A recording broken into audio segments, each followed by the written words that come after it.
Hello and welcome to this week's episode of the Scrum Down NBC Sports Rugby podcast. I am your host with the most, Alex Lowe, and it is great to be back, everyone. You know, lots to talk about in this week's episode. Obviously, you'd think initially the stories coming out would be reacting to the European Champions Cup semi-finals on the weekend.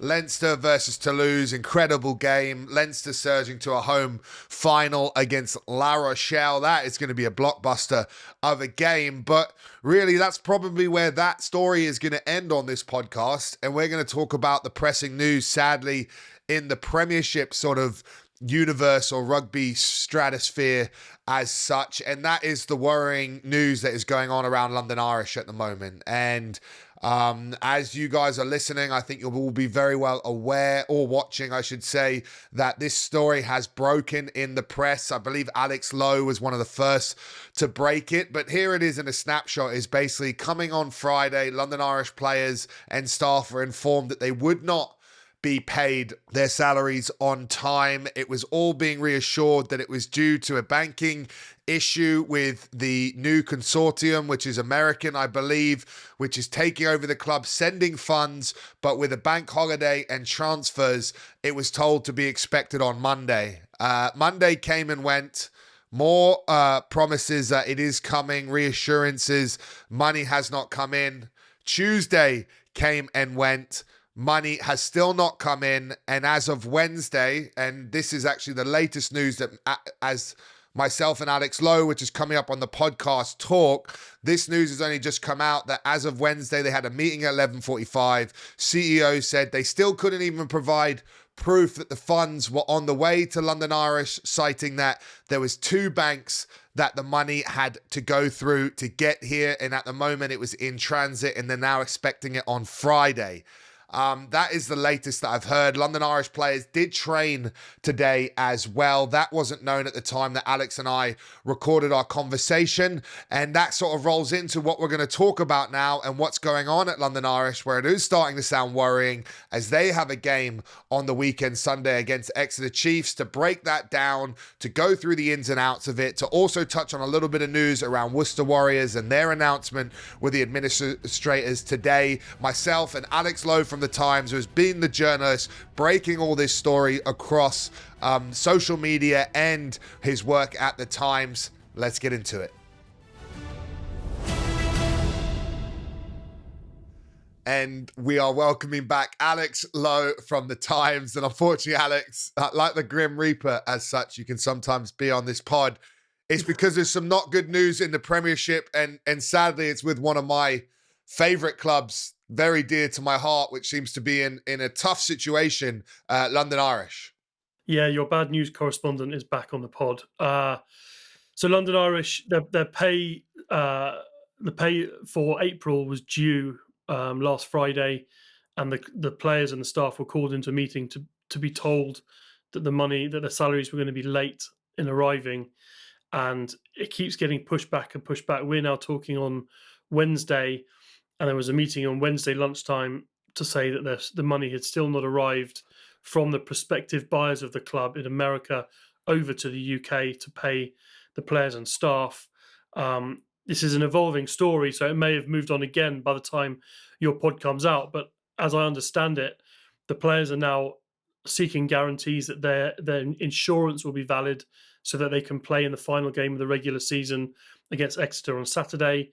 The promises are horribly reminiscent of what we heard all those months ago with Worcester Warriors, when the owners of that club kept promising that the money was almost with them to pay the staff and pay the players, and they kept making those promises that the takeover was nearly done all the way up to when the club went bust, and those players and staff ended up not being paid anything. Now, we're only 5 days into this, but as a fact, the players and staff have not had their salaries from April. They were promised them pretty much every day over the last 5 days, and they haven't arrived. And now there are some serious questions being asked from the outside by people like me, but also from the inside of the club. I think players are starting to lose patience and lose trust and lose faith in the process, because Well, why wouldn't they? Because anyone who had a mortgage payment going out on the first of the month is now in big trouble.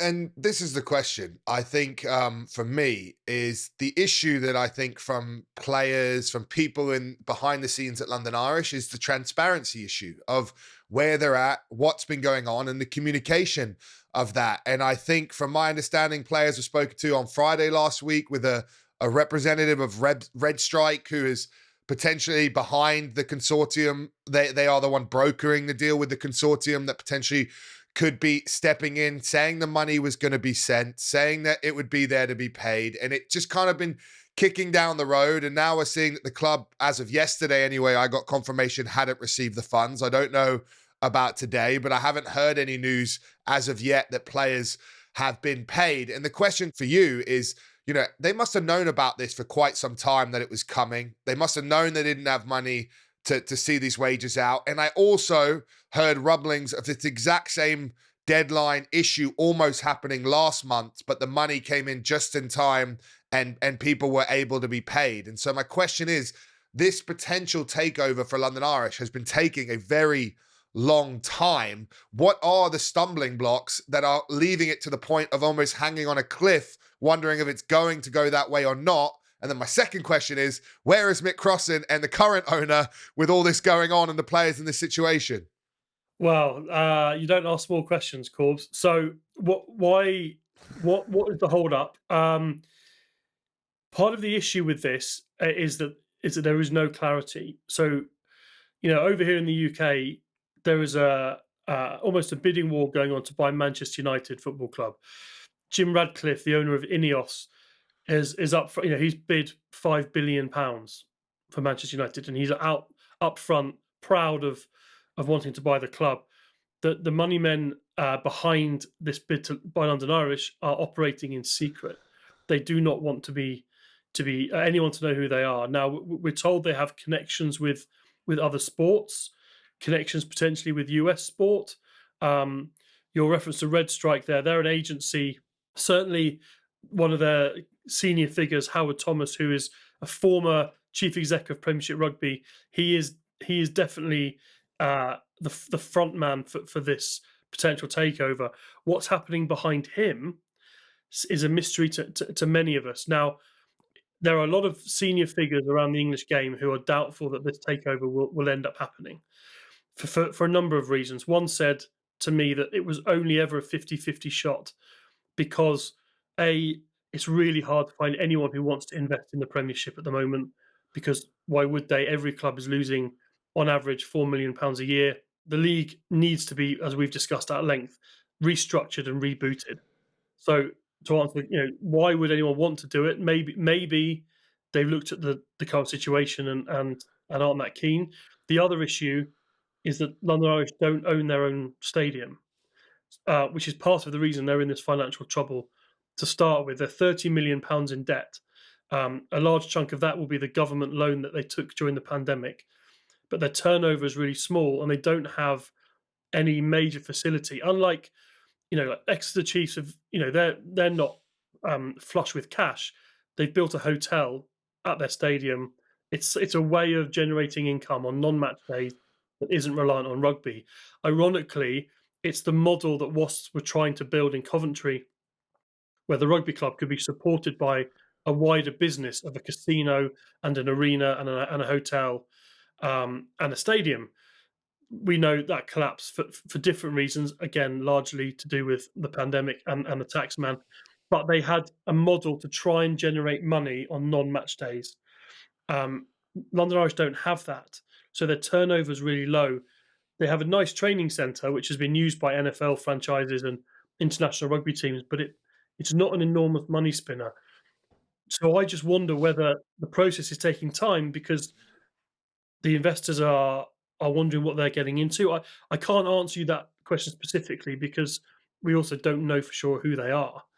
But it's got to the point where it's taken so long that people are starting to get doubtful. People are starting to worry that this may collapse. There are positive noises being made, but privately there are doubts being expressed too. And then my second question is, where is Mick Crossan? Where is Mick Crossan? Well, he announced last year that he was pretty much done. That he was, the phrase is looking for fresh investment, but he told the Mail on Sunday newspaper over here that he would hand the club over for £1 to an interested party. And I'm reading between the lines here, but the fact that these prospective new owners had to take on the salaries for March and are taking responsibility, ultimately, we hope, to find the money to pay the salaries for April, that suggests to me that Mick Cross and London Irish don't have any capital of their own. And these negotiations have been going on for months. And I got one message from someone yesterday saying that actually the RFU and Premiership Rugby, who have presided over 2 clubs going bust this season, they are taking a much more hands-on approach to this because they have to. And it sounds like they may be trying to gather all the parties together in the coming days to try and thrash out a swift resolution to this. You sure hope so, because like this is the thing that's been alarming for me is I believe in private, there was a time earlier in this season where London Irish had, like a signing freezing hold, like they couldn't sign a new contracts for a certain window as they were in discussions with a potential buyer takeover. So they had a part of the autumn where hands were tied, not able to offer contracts, where they're waiting with this uncertainty. Then they get the green light. The players get told that they've had, I think it was 5 or 8 years of funding confirmed. Everything's going to be fine. And it's slowly they've been getting said that this group's here, it's coming, and it's now at literally do or die. And when you're talking about the RFU and Premiership Rugby, and I know that there's better protocols and fail-safes coming in future years, but you'd think you'd be silly not to be on the front line trying to fix this when you've already seen 2 clubs go down. This club is now in a red alert situation. Surely trying to do whatever it needs to be done to get this deal across the line is the move, because if Mick is willing to give the club up for £1, how can it be taking so long for this deal to be coming around when one guy's willing to give the asset for £1, the other people are saying they're willing to fund the club for long term, yet we're at this stalemate where the club could come toppling down because we're at the end of the road and no runway with actual capital in the bank anymore.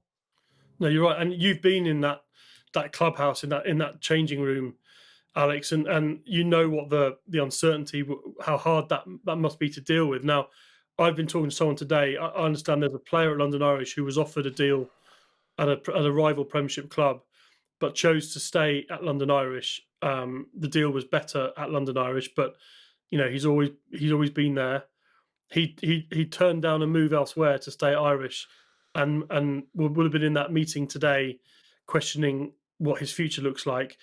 And perhaps more pertinently, I know of another player who the London Irish Academy coaches were desperate to sign, and he was incredibly impressed by what the London Irish Academy is, and the attention to detail that those coaches bring. It's probably the best in the country, but ultimately he chose to go elsewhere because of the uncertainty that's hanging over the club. And London Irish, if it's anything, it's the academy, it's the players it brings through, it's the talent ID that it has, and if they're losing players because of the uncertainty, that's going to have a knock-on effect. Even if this ends up being sorted, it has a knock-on effect for years to come. I agree, because I know that's not an isolated incident. I know of a few other players, especially 1 or 2 high-profile youngsters who've London Irish have found this, that they are. You've got to give them the credit. The best academy in the Premiership. They're producing talent. The resources, the development. It's a key factor of the current success of the club. And to see, them not be able to attract the talent because of these risks is heartbreaking, especially for the staff that have worked so hard to build that sort of system for the club and really take a lot of pride in it. And I think, as we look at this situation, Alex, this is probably going to go one of 2 ways. Let's talk best case scenario first of how this thing could potentially figure itself out and we get through. And it potentially, as I think Simon Massey-Taylor was referencing on his chat with Chris Jones, was that this could be a positive story at the end of it. I know obviously that's a big stretch and a lot to get there, but let's make the case for how this could go well and be good for London Irish in the long term, even if there is a short-term wobble.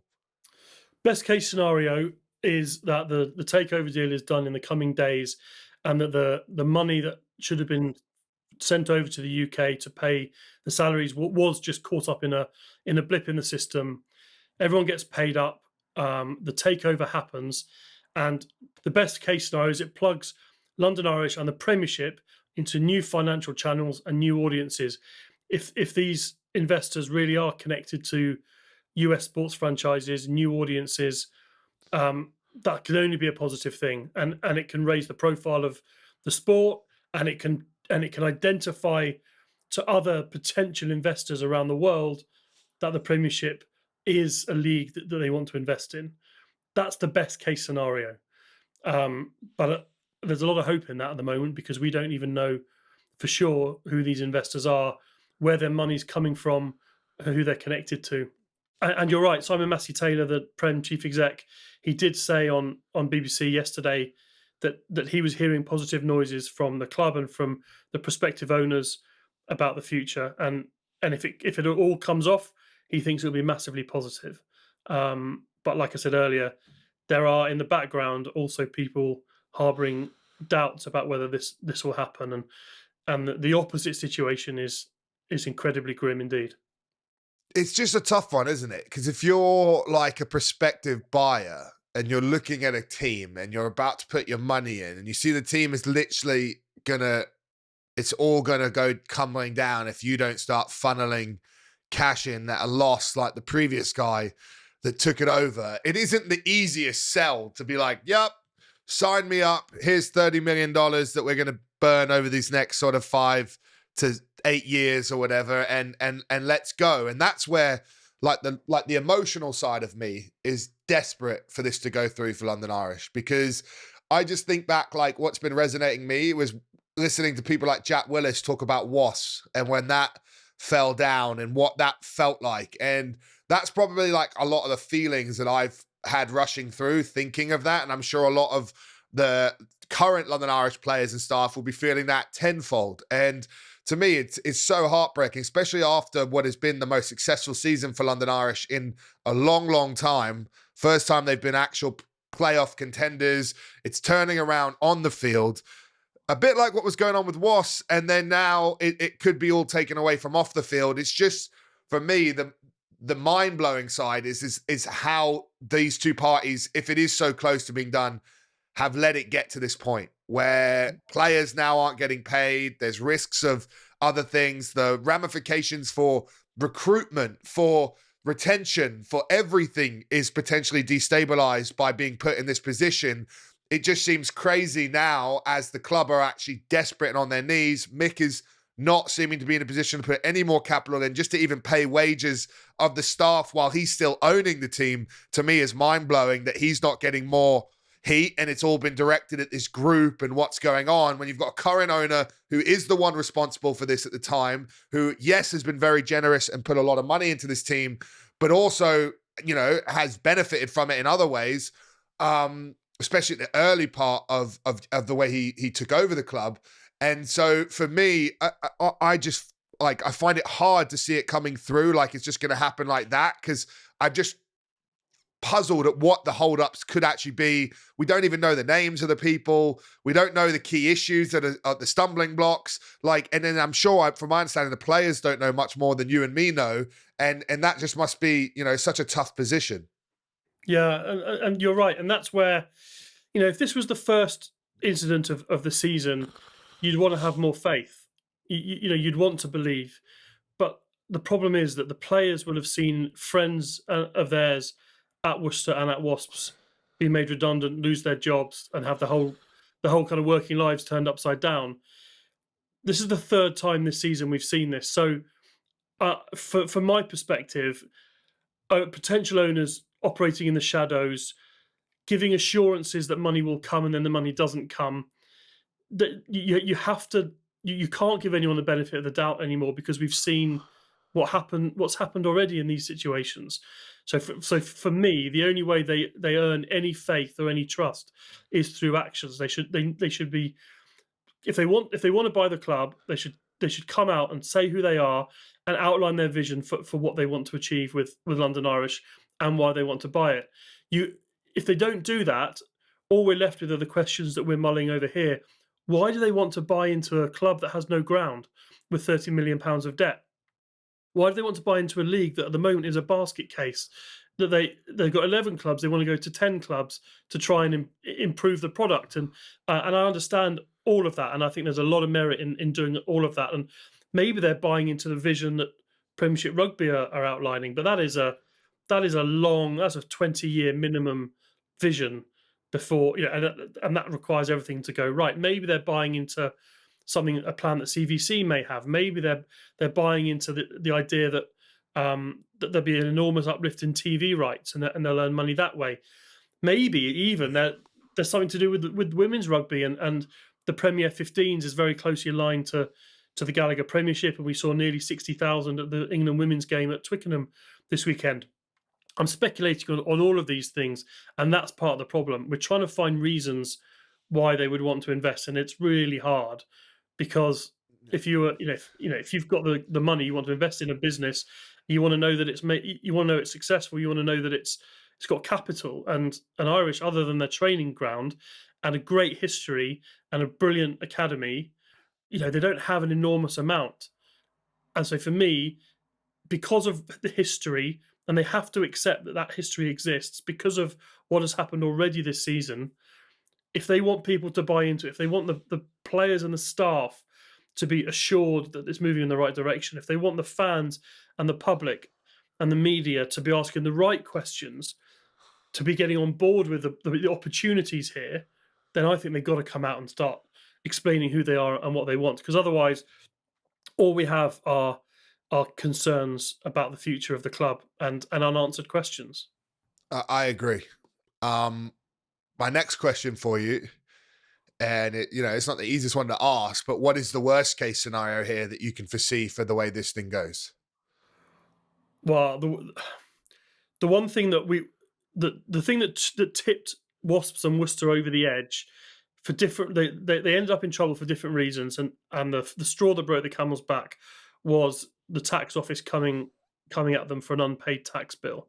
Now, we don't believe that London Irish have that issue. But the worst case scenario has to be that this takeover fails, and that Mick Crossan decides to pull the plug. He doesn't want to fund it anymore, or he can't fund it anymore, and the club follows the same route as Wasps and Worcester in going into administration with bills that it can't pay. That's the worst case scenario, and that would be, my God, that would be dreadful for London Irish as a professional club. Be dreadful for all the people who've invested time and effort and expertise in building something so special. And it would be just horrific for the people, because it wouldn't be their problem, and suddenly you'd have a whole nother group of, I don't know, 50, 60 pro players on the market at a time when no club has got any money. You're looking at players being maybe even lost to the game. San Diego may pick up one or two, but in general, you're looking at it's doomsday, right? It's the worst case scenario is as bad as it can get. It's what we're looking at happening with Worcester, which is the club ceases to exist. Now, I guess maybe it's not quite like that, because London Irish could always merge back in with the amateur club. It will always have an amateur club that will exist. But yeah, the worst case scenario is that London Irish are no longer a Prem club, because they don't have the capital to survive anymore at the top flight. We just hope everything, like, none of that happens.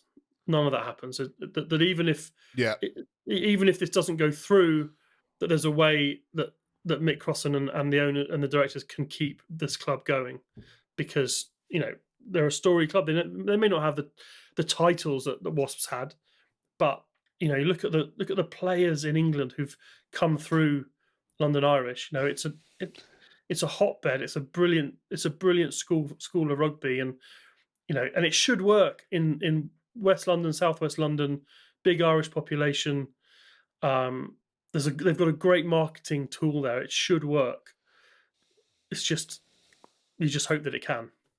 Agreed, and my heart just goes out to the players, the staff, the ones that are feeling this vulnerability right now, because the thing that we haven't even talked about, Alex, is they have a game this weekend to potentially prepare for while all this has been going on. Have you heard, one, if there's any training going on? Two, what are the outlook of it, whether they'll play or not is looking? Will they play if there's still no resolution? Have you heard anything on those aspects? I've heard snippets. I mean, from what I gather, and it would be no surprise, the players are as committed as they can be. But there are questions being asked about whether they will be insured to play in the game if they haven't been paid. If the salaries haven't been paid for last month, are they insured to play in this game? Which it carries even greater resonance, really, because if it was to end up being the last game, and we hope it's not, and a player was to get injured without proper medical insurance, they could be injured and unemployed, and that would be just that would be the worst case scenario. The players are asking those questions about insurance, but also Exeter Chiefs, who are due to play in Brentford last round of the season, they don't yet know whether the game is on, and they're seeking assurances.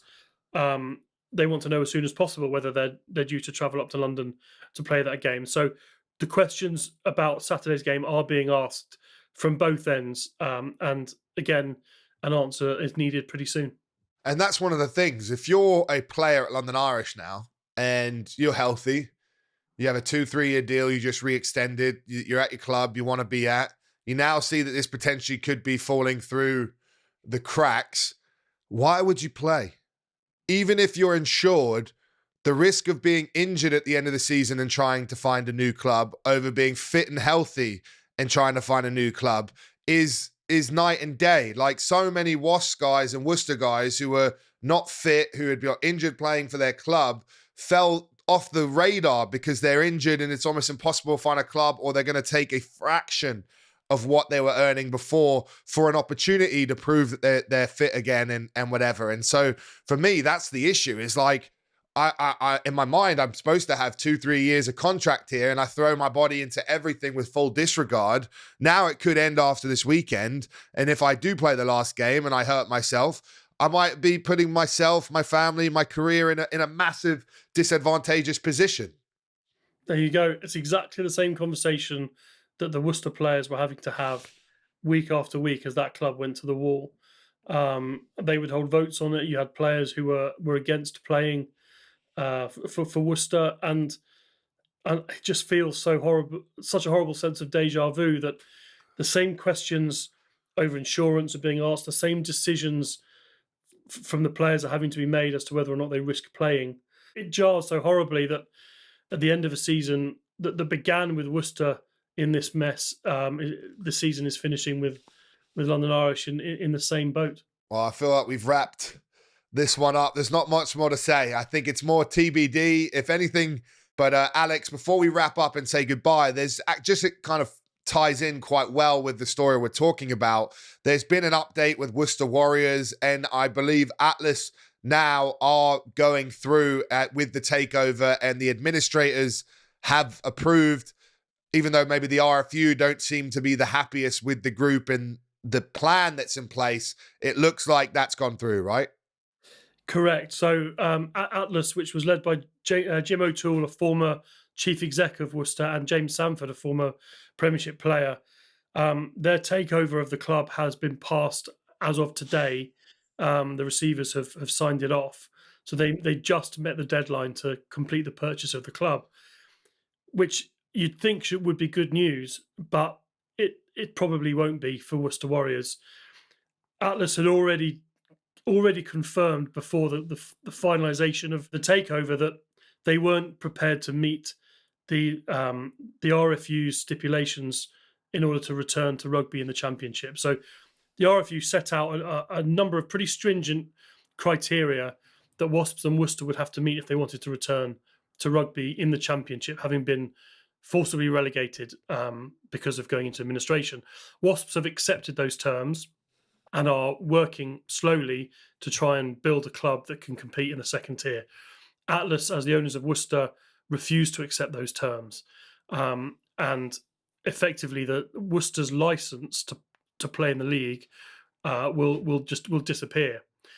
Atlas's plan is to take over the first 15 of Stourbridge Rugby Club nearby in the Midlands, and assume their license in the fourth tier of the English rugby pyramid, rename the team Six Ways, and try and build them up into the Premiership.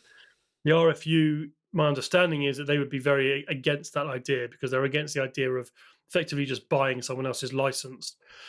And so, if there's no resolution, then Worcester will either have to start at the very bottom of the pyramid and work their way back up, as Richmond did all those years ago, or they'll cease to exist as a rugby club at all. And the owners will have a stadium, which the women's team will play in. I think Worcester City FC might play in it. There's talk that Wasps want to use Six Ways as their home ground. None of that's been signed off or finalised, but that's what we're hearing.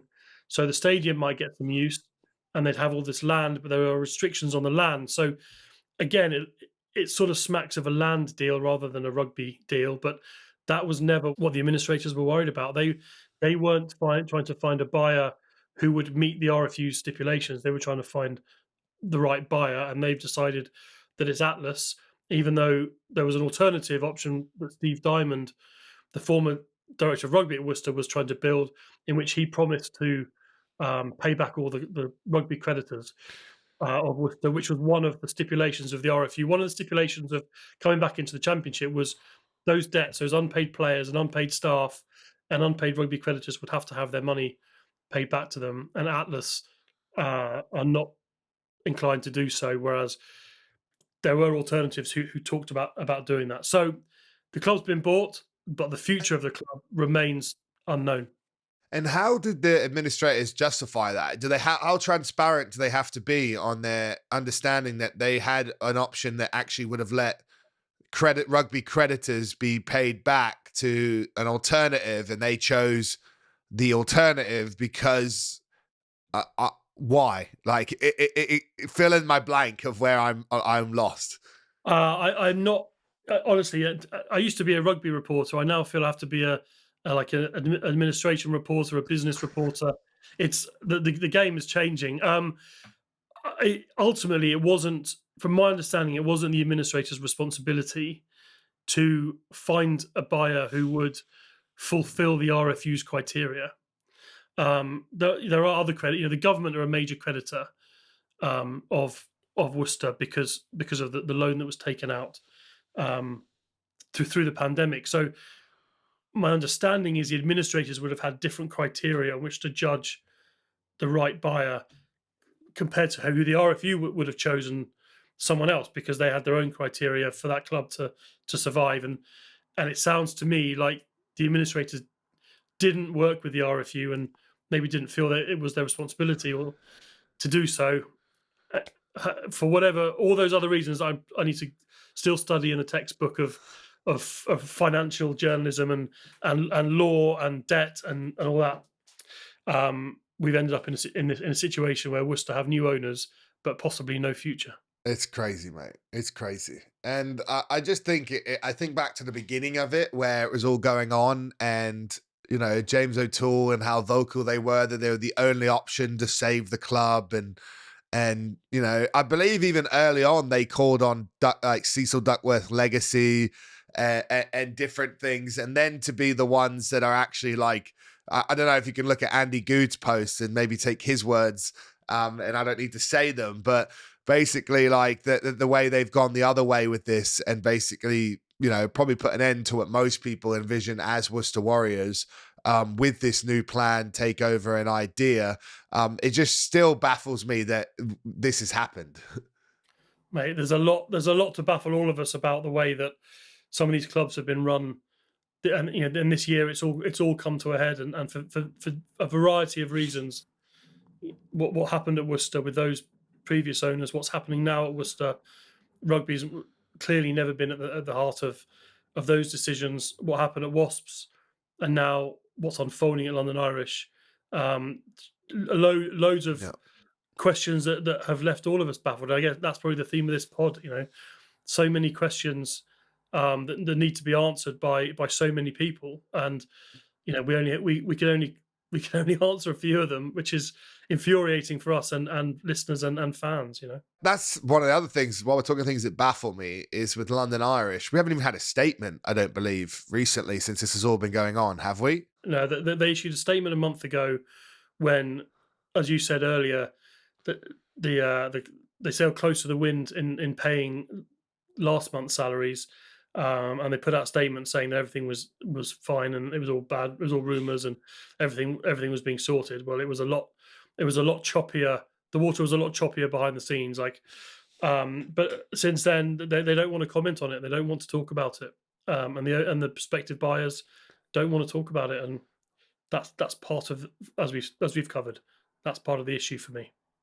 I'm guessing London Irish are just nervous of causing any turbulence to mess up the deal by creating any noise. Like, I think they're probably just trying to sit tight and hope that it goes through, because I think they're rocking the boat in any way probably makes them all nervous with the uncertainty still looming. And I think that's been the thing that, speaking to some of the players and the other people and staff, have been frustrated with, is just the communication factor of what's actually going on. And reassurances have been coming, but they've been coming for so long that at some point they have to come to fruition, or you're just going to have to accept that is not the case. Completely. And I mean, just to wrap this all up, we saw on the communication piece, by the end at Worcester, all trust had broken down, because there'd been promises of salaries would be paid, and then those promises broke. Promises that takeover was imminent, and then it never happened. And at the end, you saw it was almost open revolt within the club. Cowboy emojis being posted on social media, and all trust had broken down. And communication is at the heart of that, and transparency and honesty. And that's where London Irish have to be really careful as an organisation, that they don't allow any of that distrust to start building within the club, because that can be really corrosive. Goes back to the point we've made all the way through this conversation, that information is critical, and if people have a vision they can buy into, then suddenly they can get behind it.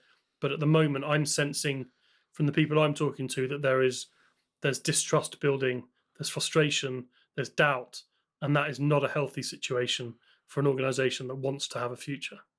Not healthy at all, mate. I think that wraps us up well. Appreciate your time. Thanks for coming on. Everyone to keep checking out Alex on Twitter, and also, he's been writing articles on this. He was the first guy to break this story. So just keep an eye for updates through Alex Lowe and his Twitter feed, and articles coming out in the Times. Thanks, Alex. Appreciate it as always. You're welcome. Let's hope I'm back in a week or two and we have brighter news to discuss. Exactly. Hopefully it's all gone through and everything's actually rosy. But fingers crossed, mate. All the best. All the best. Cheers, Corbs. And that is a wrap on this week's Scrum Down. A very hard topic for me personally, obviously, with London Irish being close to my heart, and some people that I really care about being staff and players at that team. It's a tough one to see them in this scenario. Tried to be objective and be open and honest, ask real questions. I hope those listening found it insightful. To all the London Irish supporters out there as well that are worried, my condolences go to you. I know how much you love your club. We're all hoping for the best here, but we all have to be realistic as well that there's some serious worrying signs going on at the moment, and TBD is probably the way to say of how this one goes. But thanks again for all the support. Thanks for listening. We'll probably be following up on this story next week, I'm assuming, as it's going to keep on developing. Fingers crossed for the best. Thanks for all the support. Thanks for liking, sharing, favoriting, retweeting the podcast. We really appreciate it. We'll see you again next week.